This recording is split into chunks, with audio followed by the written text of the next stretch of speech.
Collectively, the current outstanding balance of student loans in the United States is astronomical, over $1.6 trillion. The magnitude of that number has struck fear into the hearts of many Americans and continues to do so, as it is cited on a nearly daily basis on the pages of top newspapers.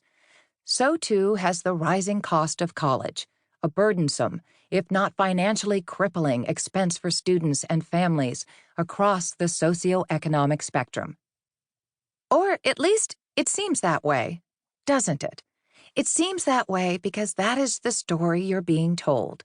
Newspapers and the cable news shows have made a habit of telling the horror stories about student loans. After all, these are the stories that get the most eyeballs. But the reality is completely different. It's not that stories you're hearing in media are lies. It's simply that they are outliers. To see the full picture, we need to look past the horror stories experienced by the few and turn our focus to the success stories revealed by the data. Understanding the trade-offs. I spent the first several years of my career researching the economics of higher education more broadly, in an attempt to reconcile this widely accepted narrative with the evidence. My work confirmed that both the cost of college and the amount of debt that students are taking on are accelerating. But also, student debt is a pretty powerful tool that can help people afford college who wouldn't otherwise be able to go. And it turns out that despite the scary price tag, college is, for the most part, worth it.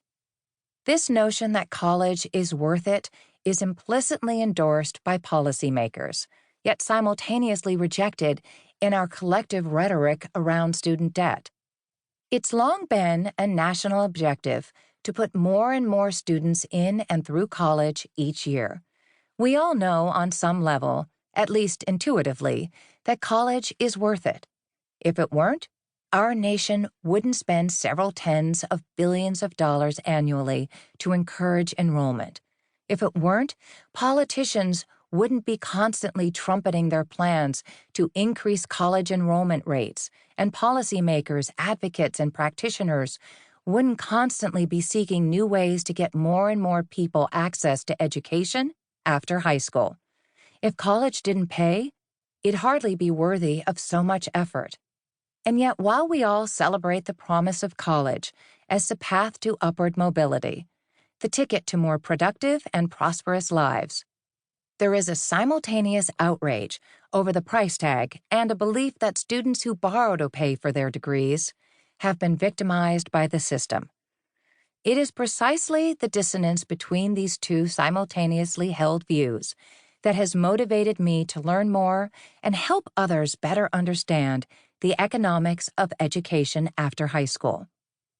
It seems to me that it's necessary to reconcile these conflicting sentiments, at least individually, so that aspiring students and their families can make sound decisions about how much to spend and if, where, and when to enroll in college.